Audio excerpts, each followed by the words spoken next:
తాకట్లో ఉన్న మీ బంగారాన్ని విడిపించి ఆ రోజు ఆన్లైన్ రేటుకి కొంటాం. Sharma gold company. నమస్కారం, సుమన్ టీవీకి స్వాగతం. నేను మానస. ఈ రోజు మనతో పాటు ఉన్నారు ప్రముఖ జ్యోతిష్య నిపుణులు, జ్యోతిష్య రత్న, జ్యోతిష్య చక్ర వైభవ నిపుణ డాక్టర్ రాళ్లపల్లి రవికుమార్ గారు. వారితో మాట్లాడదాం. ఆగస్టు మాసానికి సంబంధించిన ద్వాదశ రాశుల యొక్క రాశి ఫలాల గురించి తెలుసుకుందాం. గురుగారు నమస్కారం అండి. నమస్కారం. గురుగారు, ఈ ఆగస్టు మాసంలో ద్వాదశ రాశులకి సంబంధించి ఏ ఏ రాశికి ఎలాంటి ఫలితాలు ఉన్నాయి అనే విషయాలు తెలుసుకోవాలనుకుంటున్నాం. అంతకన్నా ముందు గురుగారు, ద్వాదశ రాశిలో ఏ ఏ గ్రహాలు ఏ ఏ స్థానాల్లో ఉన్నాయి అనే విషయాలు తెలుసుకోవాలనుకుంటున్నాం. శరదిందు సమాకారే పరబ్రహ్మ స్వరూపిణి వాసరాపీఠ నిలయే సరస్వతి నమస్తుతే. సుమన్ టీవీ ప్రేక్షకులకు నమస్కారం.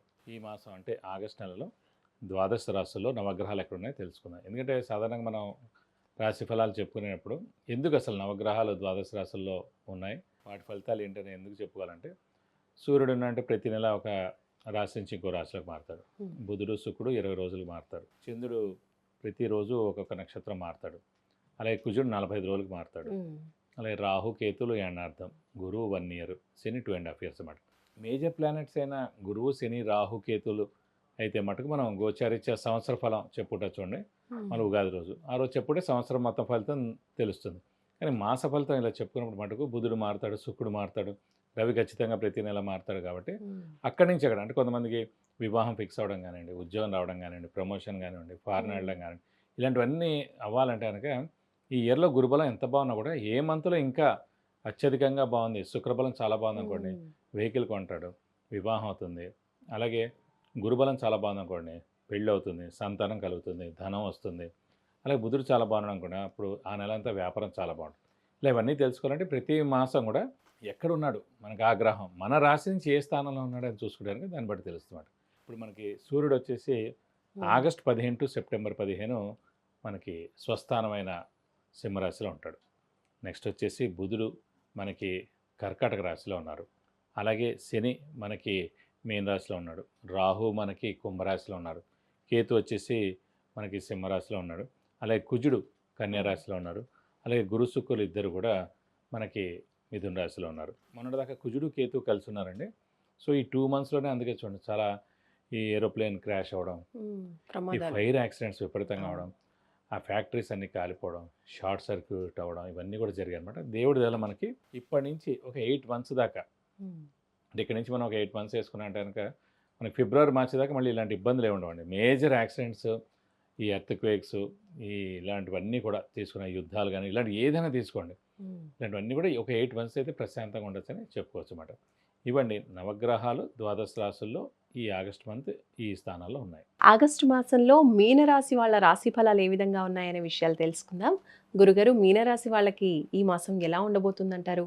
మీన రాశి అనగానే మనకి పూర్వాభాద్ర 4వ పాదం, ఉత్తరాభాద్ర 1, 2, 3, 4 పాదాలు, రేవతి 1, 2, 3, 4 పాదాలు, ఈ నక్షత్రాల సమూహంతో మనకి మీన రాశిలోకి వస్తుంది. ఈ రాశి వారికి గురువు చతుర్థ స్థానంలో చాలా బాగున్నాడు. ఎందుకంటే మరి అందరూ అంటారు కదా 2, 5, 7, 9, 11, కానీ చతుర్థం ఎందుకు మంచిదంటే గృహస్థానం, వాహన స్థానం, మాతృస్థానం, విద్యాస్థానం, సౌఖ్యస్థానం, మెంటల్ పీస్, ఇవన్నీ కూడా 4th house అండి. తల్లి స్థానం కూడా. సో ఇవన్నీ బాగుండాలంటే చతుర్థం బాగుండాలి. అంటే ఎవరి జాతకరీత్యా అయితే మన లగ్నం నుంచి జాతక చక్రం చూసినప్పుడు శుభగ్రహాలైన చంద్రుడు, బుధుడు, గురువు, శుక్రుడు, ఒకడు కానీ, ఇద్దరు కానీ, ముగ్గురు కానీ, నలుగురు కానీ ఉంటే చాలా మంచిది ఆ చతుర్థ స్థానంలో. వారికి ఇవన్నీ బాగుంటాయి. అంటే విద్య బాగుంటుంది, మదర్ బాగుంటారు, వాహనం ఉంటుంది, గృహం ఉంటుంది, సౌఖ్యం ఉంటుంది, ఇవన్నీ కూడా ఉంటాయి అన్నమాట. మెంటల్ పీస్ అన్నీ ఉంటాయి అన్నమాట. ప్రస్తుతం వారికి ఏంటంటే ఈ మీనరాశి వారికి చతుర్థ స్థానంలో గురువు ఉండడం చేత ఖచ్చితంగా వాహనం కొంటారు, విద్య చాలా బాగా వస్తుంది. అంటే విద్యార్థులకు పట్టిందల్లా బంగారం అని చెప్పుకోవచ్చు.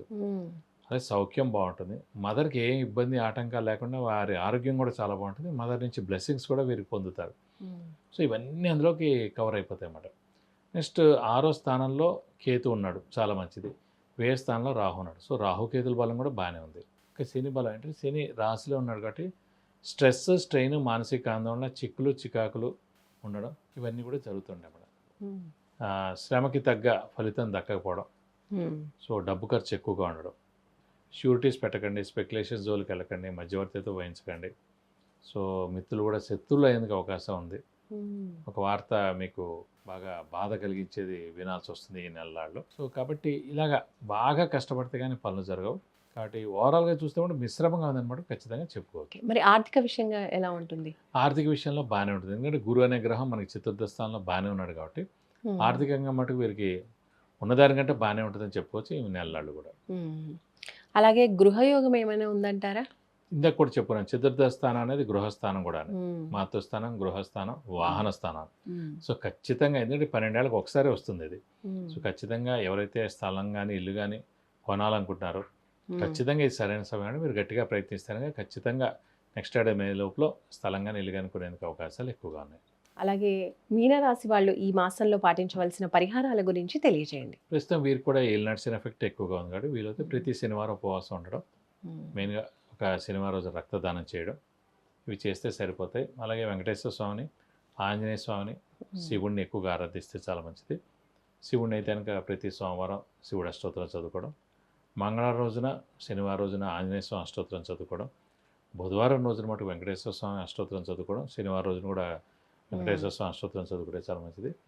బుధవారం, శనివారం మన వెంకటేశ్వర స్వామి గుడికి వెళ్ళి 40 ప్రదక్షిణాలు చేయడం, అలాగే మంగళవారం, శనివారం ఆంజనేయ స్వామి గుడికి వెళ్ళి 40 ప్రదక్షిణాలు చేస్తే కనుక మీకు అన్ని విధాలా మంచి చేకూరుతుంది. విద్య, ఉద్యోగం, వ్యాపారం, విదేశీయానం, ఆరోగ్యం, సంతానం, ఇంకా ఇలాంటి ఎన్నో విషయాలకు సంబంధించి మీరు వ్యక్తిగతంగా గురువుగారి నుంచి సమస్యలకి పరిహారాలు తెలుసుకోవాలి అనుకుంటే స్క్రీన్ పైన కనిపించే నంబర్స్కి కాల్ చేయొచ్చు లేదా వాట్సాప్ మెసేజ్ చేసి అపాయింట్మెంట్ తీసుకోవచ్చు. ధన్యవాదాలు గురుగారు. నమస్కారం. నమస్కారం.